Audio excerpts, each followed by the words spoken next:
عزیز دوستوں، ساتھیوں، طلباء و طالبات، آپ کے خدمت میں میرا سلام۔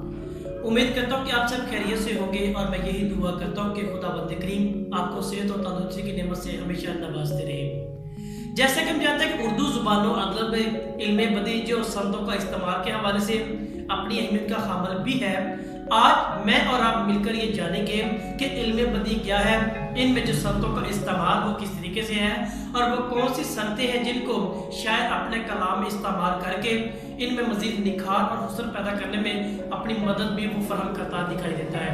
عزیز طلباء و طالبات، آج ہم ان میں سے مزید دو پہ بات کریں گے اور دیکھیں گے کہ وہ سنتیں کون سی ہیں، کس لحاظ سے ہے اور کس لحاظ سے اس کو پہچانا جاتا ہے۔ لہذا ہمارے آج کے جو موضوع کی مناسبت سے دو سنتیں ہیں، ان میں پہلی ہمارے پاس سنت تضاد ہے اور دوسری ہمارے پاس سنت تضاد ایجابی ہے۔ آج ان دونوں کا مجموعی طور پر جائزہ لیں گے اور سیکھیں گے یہ کس طرح اور کس لحاظ سے ہمارے اردو زبان و ادب میں اس میں اپنا حسن اور نکھار پیدا کرنے میں اپنی مدد بھی فراہم کرتی ہے۔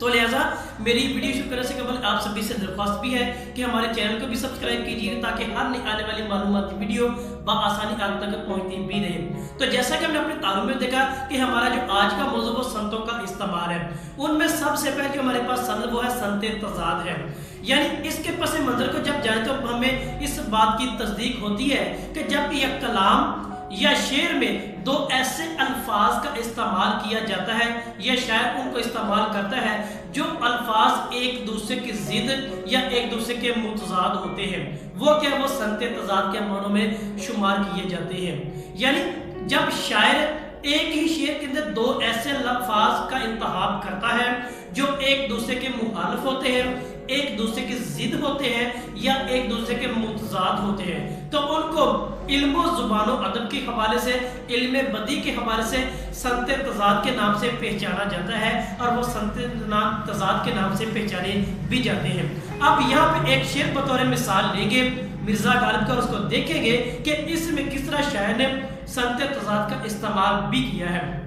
تو شاعر کا بیان کرنا کہ ایک سب آگ ایک سب پانی، دیدہ دل عذاب ہے دونوں۔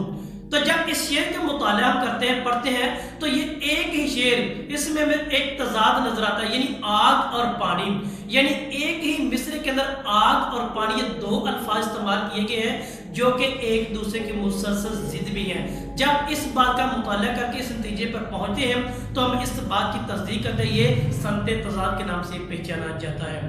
اب اگر دوسرے بات کریں، ہمارے پاس جو ہے وہ سنت تضاد ایجابی ہے۔ جب اس سند کے حوالے سے بات کریں، اس کے پس منظر کو جانیں، تو ہم اس نتیجے پر پہنچتے ہیں کہ کلام میں سب الفاظ لائے جاتے ہیں یا جب ایسے الفاظ استعمال کیے جائیں جو بذات خود آپس میں تو ایک ہی جیسے ہوتے ہیں مگر ان کا جو معنی ہوتا ہے وہ ایک دوسرے کے متضاد استعمال کیا جاتا ہے، تو لہذا وہ جو چیز ہوگی وہ ایسی صورت میں سنت تضاد کے نام سے یا سنت تضاد ایجابی کے نام سے پہچانا جاتا ہے۔ تو لہذا مرزا غالب کا جو ایک شعر بطور مثال لیں گے، اس کو دیکھیں گے کہ کس طرح یہاں پہ بیان کرتا ہے اور سنت تضاد ایجابی کو پہچان کو کرواتے ہیں۔ مرزا غالب کا بیان کرنا ہے کہ ابتدا ہی میں مر گئے سب یار، عشق کی کون انتہا لایا۔